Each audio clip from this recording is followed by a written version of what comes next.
When we go into the position of sujood, we're also asked to make dua. Make dua meaning supplicate to Allah. It's the closest you could be to Allah. Learn the beautiful supplications of the Prophet Muhammad sallallahu alaihi wasallam. Learn to ask the Almighty using beautiful words that were used by the Prophet sallallahu alaihi wasallam, or that were mentioned by Allah subhanahu wa ta'ala in revelation. These are the most powerful words, and we should try our best to learn them, to use them to call out to Allah. May Allah make it easy for every one of us, and may Allah grant us our wish. But I want to raise the awareness of something else. Whenever you are sad, whenever you're feeling anxious, whenever you don't know what's about to happen, whenever there is uncertainty in your life, whenever people are trying to harm you, one of the best ways of benefiting yourself is to pray 2 units of prayer and to prolong your sujood. Listen to what Allah subhanahu wa ta'ala says at the end of Surah Al-Hijr to Muhammad sallallahu alayhi wasallam.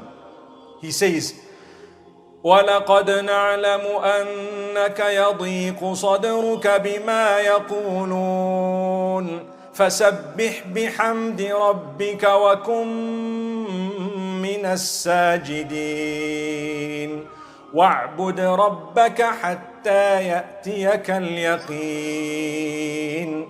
We know that it tightens your chest what they are saying.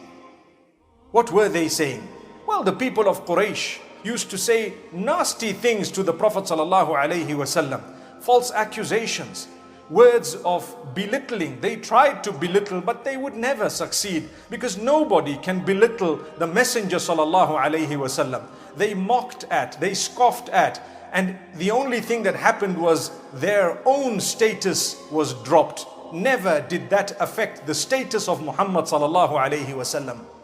But Allah says it tightened your chest. We know it saddened you. The reason why it saddened him was he was desperately seeking their guidance, and he was so sad that they were not listening and that it was going to be affecting them negatively. So part of nubuwwah and prophethood is that the messenger, peace be upon him, was very concerned about the guidance of those whom he was calling out to the deen, and therefore whenever they rejected or mocked or scoffed at, etc., he would be saddened. And the tightening of the chest refers to so many things.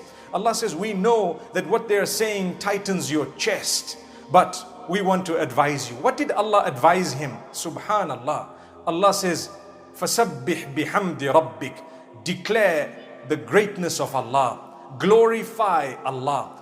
Declare the praise of Allah. Alhamd is referring to the praise. فَسَبِّحْ بِحَمْدِ رَبِّكَ.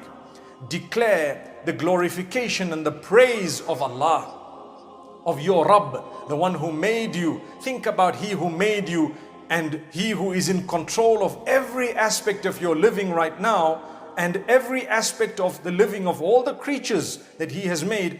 And think about He whom you are going to return to. That is your Rabb. So Allah says, declare His praise, glorify Him, and kum minas sajidin, be from among those who are often engaged in prostration. As-sajidin, those who prostrate. So the prostration will help you overcome that hurt, that sadness, that anxiety, those negative feelings. What will help you? Prostration will help you, my brothers and sisters. Take your time. It's a gift of Allah. Go into that position and weep to Allah, cry to Allah, praise Allah, call out to Allah. Do whatever you would like to for the sake of Allah in that position, in terms of the words you're going to say, and cry to Allah. Remember, we're taught how to prostrate, but we're also taught by the Prophet ﷺ that we are allowed to call out to Allah in that position of prostration. So get into that position and call out to Allah. May Allah subhanahu wa ta'ala grant us acceptance.